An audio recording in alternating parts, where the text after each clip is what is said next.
The other thing is, it's up to HR to define and develop behaviors necessary to achieve organizational success. Excuse me. So take a break. Here we go with the coffee break. Anybody? Liz, do you wanna take a break? Maybe 5 minutes, yeah. Do you guys want to take 5 minutes? Yes, Professor, you. All right, let's come back. Actually, there was a question. The church or churl study group is now Thursday nights. I have to update all that administrative, I apologize. So Thursday nights, because I'm now working Monday nights, we're gonna restart this Thursday. It's 8 to 10. I think everybody's on it, right? On the invite. So if you're not, send me an email to be included, okay? Because I do want to get on that. I was actually just recently asked, just so you all know, to write some of the questions. So I'll have more inside information for that exam. But I would say after this class and HRM, you're actually ready. Do you know what I mean? But sometimes people get nervous on those types of exams. So the more support we can give you, the better. And just get it done, because you're all used to studying. And if you're working and trying to juggle studying for that exam, it becomes more challenging. That's number one. Number two, I think the Friday invite for the dinner and the HR careers, did everyone get it yet? It looks like a lot of, no? Okay, I'm gonna resend, I promise. Because I see some people are accepting, I got a lot of acceptance, I think 25. I will reset, I'll take out everybody's name. But so Friday, the career session will be somewhere at Odette. I have to get a room. And then afterwards, we will go to my favorite restaurant, Bazaar. And basically it'll be platters, okay? So if you have, because there are some people with food restrictions, Lebanese, because I'm Lebanese, I'm saying this. They're very good at accommodating, but it'll be platters, so if you don't eat whatever, you just don't take it from the platter. But I do want to get those numbers, nothing to all of you, I want to get them by Thursday, so tonight, I will resend that invite. If you can make it, please come. If you can't, no worries, but either accept or decline. What's matter? I guess it could be flexible. I put it for, let me look. So, okay, I put careers in HR from 3 to 5, and then 5 to 8 is the dinner. So you can come, even if you have to work, you can come at 6, just come in, do you know what I mean? But then accept, okay, please. Any other questions? Who didn't get the invite? Okay. So I don't know what happened, I promise you. I gave it to everyone, but I think what I did is were you in HRM? Were you also in HRM? Okay. So what I did was I used the class list. Like I just typed in the class name and it made populate, so maybe not everybody was appropriate. I'll retype it all in. I'll make sure everyone who's in this section who is in HRM is included, okay? But I will also, those of you who want to do the HR careers where we really talk about applying for HR roles, I'm going to get a room at Odette, and then bring job postings that you're interested in, okay? And bring your resume. I want it to be valuable and practical, because right now, excuse me, those of you who are in your final semester, if you apply like crazy now, you will graduate with a job. When I say apply like crazy, how many jobs do I need? 100 per day. 5. But like 100, like push them out, okay? Because if you are applying significantly right now, by the time you graduate, there will be a role that you get, I promise, okay? And I'm not just saying passively applying smart, which we'll talk about on Friday, but part of the issue is sometimes people apply too late. They do. It takes a long time to get a corporate job in Canada, especially anyone interested in the provincial or federal government. They pay well, they pay well, and those jobs are very secure. 4 months, you would be applying now, okay? But the other thing is, if you're interested, you can get a job and then apply and then go through the process. Anyways, we'll talk about that later, okay? All right, ready to power through? Oh my God, I'm gonna die. Okay, so we think about, excuse me. Excuse me. I know it's so gross, like it's so cute. All right, I'm gonna fly through this. Strategic HR perspectives. One thing I will say is sometimes HR may seem like a burden to strategy. Why? HR is there to protect the organization. I need to say this, as an employee, we need to understand that HR is there to protect the company. Do we agree with that? Right? Yes, okay. So recognizing sometimes as HR professionals, we have to intervene and indicate we can't do this because we could bring liability, those types of perspectives. So we need to be mindful of those senses. One thing that is good that we can do to help plan for strategic components is forecast the supply and demand of human resources. So what that means is who's available, right? So organizations, good organizations should be talking to all of you right now. And I know the organizations out in Windsor are crying, they can't find people. And I'm like, you're not at ODAD, you should be talking to these students. They're not. Why aren't they doing that? Because they want to hire now. You're in school, you can't do it. And they don't have the foresight to say, well, they're going to be done in December. So in December, we need these people. We already talked to them, okay? Seems simple, but they use recruitment sometimes as like, they're very reactive. We have this vacancy, we need somebody right now who's available, right? So being able to forecast supply and demand for HR is incredibly important. 2 organizations that I'm working with significantly, one's coming to talk to our class, Stellantis, okay? They're in big trouble. They need to hire 25,000 employees for that new battery plant, okay? They need to hire HR to hire those individuals. They've hired 2 people, okay? Actually, I don't think they're done hiring that. They need to get into gear. And the other one is actually Green Shield. They're growing significantly. They need more HR individuals to develop that. They're not doing that. Anyway, they're taking. But recognizing if we can anticipate the supply and demand, the more likely we are doing proactive approaches as opposed to we need a recruiter next week who's available. We're not getting the best of the best. Do you guys get that? Okay. So, whatever. HR planning, recognizing that this helps us more with the long-term strategies because we recognize we're hiring people with good potential. They may not have, for instance, if we want to develop an HR department, if we have an HR generalist position, maybe we're not hiring somebody with 15, 20 years of experience. We're hiring somebody who just graduated from the MN program who has great potential. And we're developing them through our organization. So if there's an HR officer job, they're promoted into that. That's good HR. Do you guys get what I'm saying in that perspective of where we kind of develop them into our organization? Because it helps with organizational strategy, and at the same time, we can ultimately anticipate these vacancies and develop them thoroughly. I can't speak. 2 strategic components. Employees help the organization achieve its success, of course, because they're there with resources.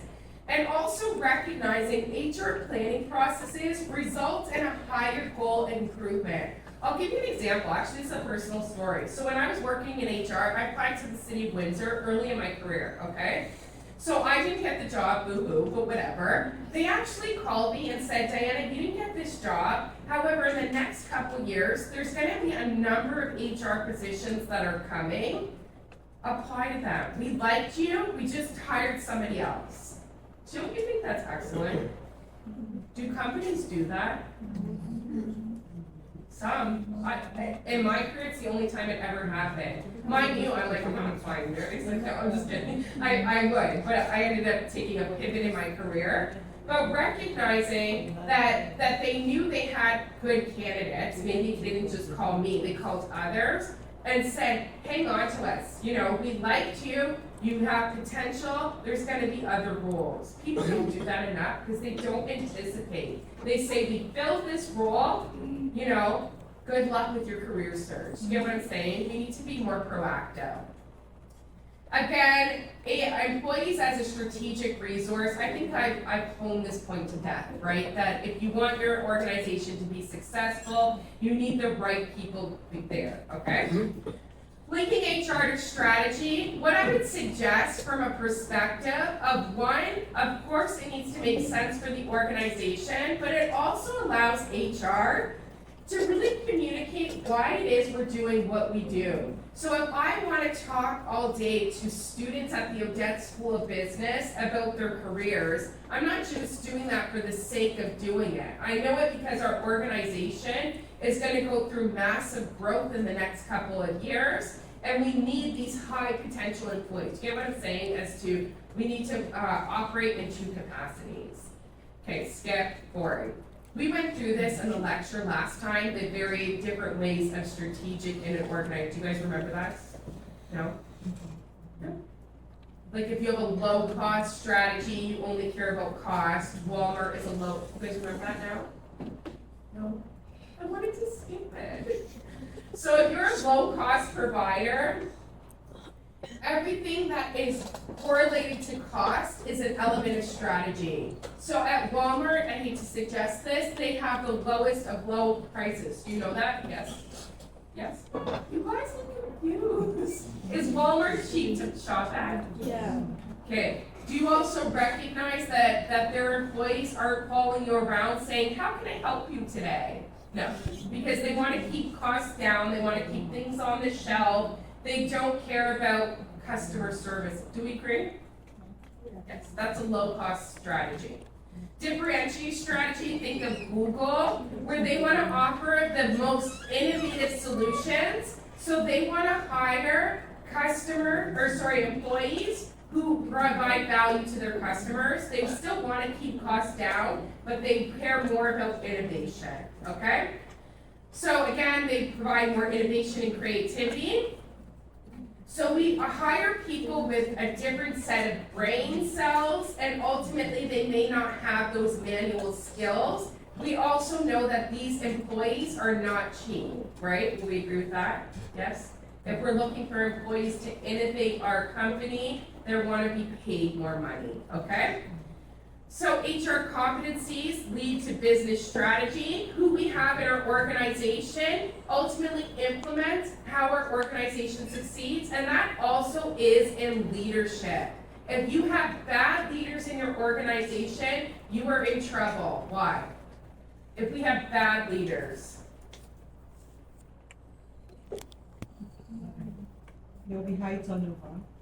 High turnover, yes. Yes? They will lead the whole organization to a wrong path. Yes, I agree. You might have more litigation, right? People may be suing the company for harassment, discrimination, whatever else in that perspective. So being mindful of the people we hire impact the organizations we lead. Skip, skip, skip, skip. Okay, actually this is quite new. So HR as a business partner, so if you ever see job postings as an HR VP, those are actually manager positions, just so we all know they are not entry level. You can still apply to them because you have master's degrees, you are qualified for them.